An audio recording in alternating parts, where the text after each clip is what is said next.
8 questions God wants to ask you. Day 5. What are you doing here? The key text is taken from 1 Kings chapter 19, verses 9 to 18. There he came to a cave and lodged in it. And behold, the word of the Lord came to him, and he said to him, "What are you doing here, Elijah?" He said, "I have been very jealous for the Lord, the God of hosts. For the people of Israel have forsaken your covenant, thrown down your altars, and killed your prophets with the sword, and I, even I only, am left, and they seek my life to take it away." And he said, "Go out and stand on the mount before the Lord."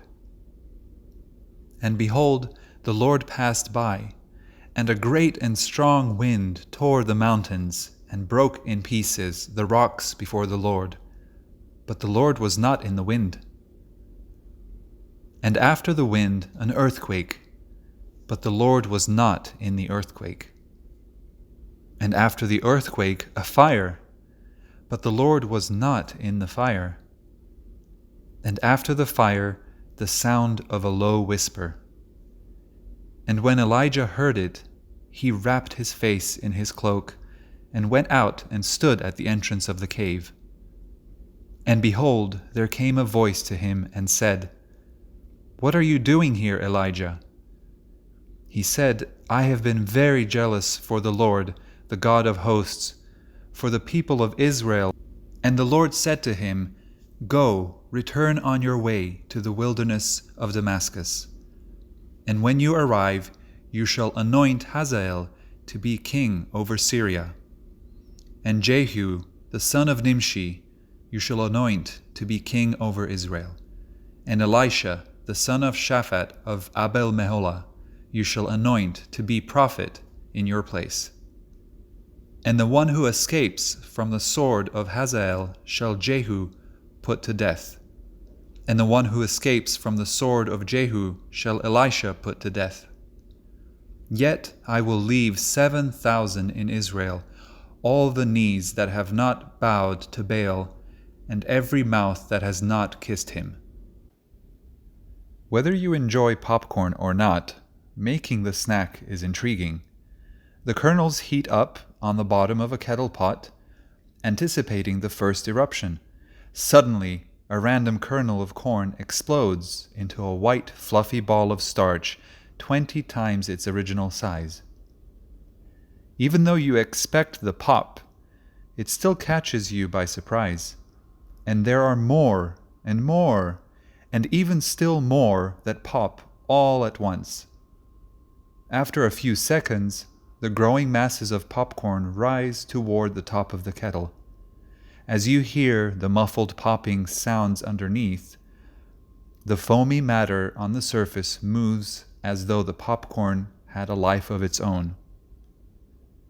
The popping of the corn is interesting, but the tidal wave that rises over the rim of the kettle can be likened to one particular season of Elijah's life. Overwhelmed, pressed on every side. Uncontained stress. The story of Elijah seems to feature one eruption of drama after another, until the prophet of God freezes completely. Elijah confronts the king with an unpopular message from the Lord, 1 Kings 17, verse 1. He flees and hides, and ravens feed him, 1 Kings 17, verses 3 to 7. He witnesses the miracle of the widow of Zarephath, 1 Kings 17, verses 8 to 16. He raises the widow's son back to life, 1 Kings 17, verses 17 to 24. He returns to confront King Ahab, 1 Kings 18, verses 1 to 16.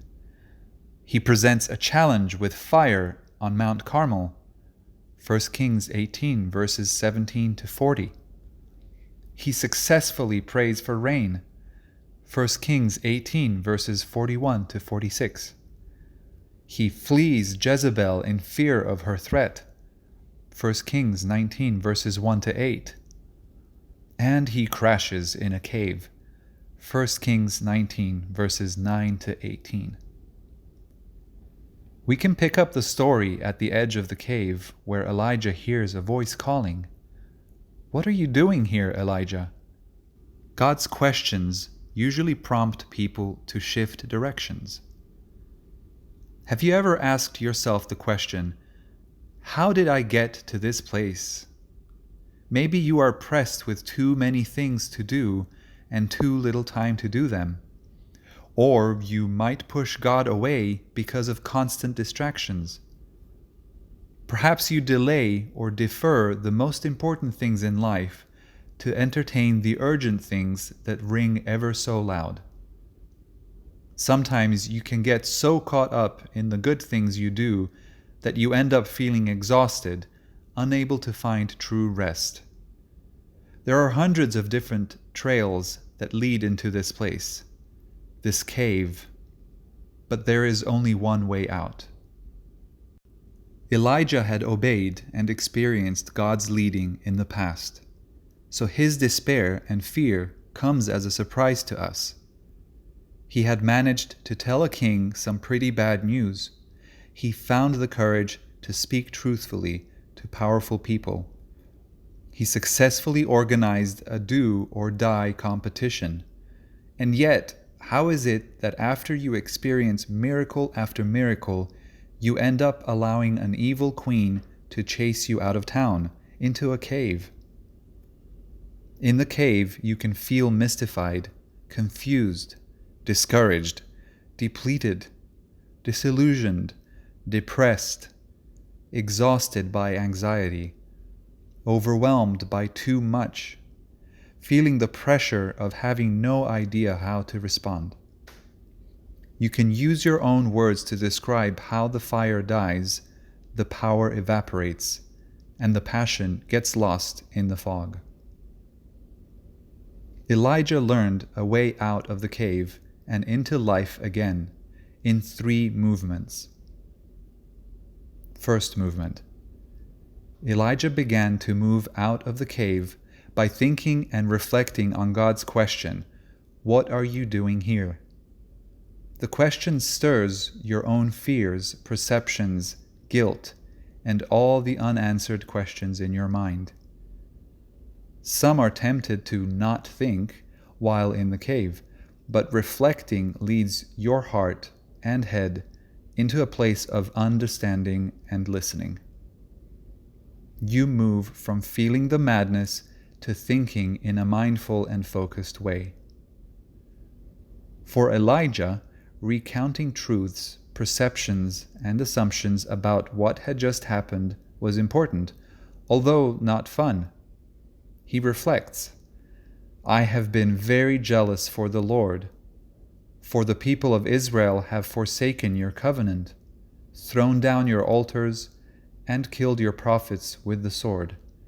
And I, even I only, am left, and they seek my life to take it away." Processing the events out loud is essential. On the road to Emmaus, the disciples talked through their thoughts. They honestly and openly expressed their disappointment. After being with Jesus, their processing settled in, and their sad memories turned into a glorious and joyful awakening. Second movement. God then invites Elijah to go out and stand on the mount before the Lord. 1 Kings 19, verse 11. God did not just ask Elijah where he was, he invited him to get closer to him. The lesson for us is, when you can't find clarity, move closer to God instead of moving away. Being closer to God's presence is the only place to see a better view, to shift perspectives. When Elijah moved toward God, he experienced something new. "And behold, the Lord passed by, and a great and strong wind tore the mountains and broke in pieces the rocks before the Lord. But the Lord was not in the wind. And after the wind, an earthquake, but the Lord was not in the earthquake. and after the earthquake a fire, but the Lord was not in the fire. And after the fire the sound of a low whisper. Surely sometimes God speaks unmistakably. However, God is not going to use thunder and lightning, earthquakes and bright lights every time. Sometimes He will speak quietly, in whispers, even in silence, which is what you may need the most when you are in a cave. Elijah only recognized the presence of God in the low whisper when he went out of the cave to get closer. When you hear the soft whisper of God, move closer to Him. Third movement. God then asked Elijah to do 3 specific things: to anoint Hazael to be king over Syria, to anoint Jehu to be king over Israel, and to anoint Elisha to be prophet in his place. 1 Kings 19 verses 15 and 16. Honestly, taking a road trip to anoint leaders did not have the same ring of excitement as his past missions, but the next steps were important in his growth. These were things that he could most definitely do. The lesson for us is to do what we can with what we have. There is no need to ask more of ourselves than we can offer. We simply need to take it one step at a time. The final lesson for Elijah was to realize that throughout his situation he was never alone. Perceptions can be deceiving. Although he felt all alone, God was next to him. Not only that, there were still 7,000 people who were faithful like Elijah was. 1 Kings 19 verse 18. When you think you are alone, God is closer than you think. Elijah's experience in the cave is much like the way the oyster produces a pearl. First of all, a pearl is a product of suffering. The oyster's shell seals the edges to protect the animal inside from sand or foreign debris. Often the seal is compromised, so a grain of sand can slip in and cause such an irritation in the oyster's mantle that it needs to react. The only way to counter the problem is to secrete its own shell, the nacre, to cover the alien object. By coating the irritation with its own fluid, the oyster gives itself to the problem. The pearl is a product of time. It takes 3 to 5 years of constant work to produce a beautiful gem from a problem. The most important lesson in this process is that a pearl is the product of a hidden work. From the outside, an oyster looks like a dirty rock on the floor of the sea. But inside, something beautiful is being secretly formed. When you focus on your situation, you might find it impossible to see the treasure. Elijah did not see the hidden work of over 7,000 who believed just like he did. A story is told about a king who offered a prize for the artist who painted the best picture of peace. In the end, only 2 paintings caught the attention of the king. One artist painted a scene of a calm lake with majestic mountains topped with fluffy clouds in the sky. Many commented that it was a perfect work of peace. The second piece showcased mountains as well, but these were rugged and bare. An angry sky surrounded the rough mountains, and blistering rain showered on the landscape below. Under the lightning in the gray sky, a waterfall tumbled down the side of the mountain. The king looked closely and chose the second painting. He explained, "Look, behind the waterfall. You can see a small bush growing in a crack in the rock. In the bush, a mother bird built her nest. In the middle of the angry storm, the bird is perched on her nest in perfect peace." The king chose the second picture because peace does not mean to be in a place where there is no struggle, noise, trouble, or strife.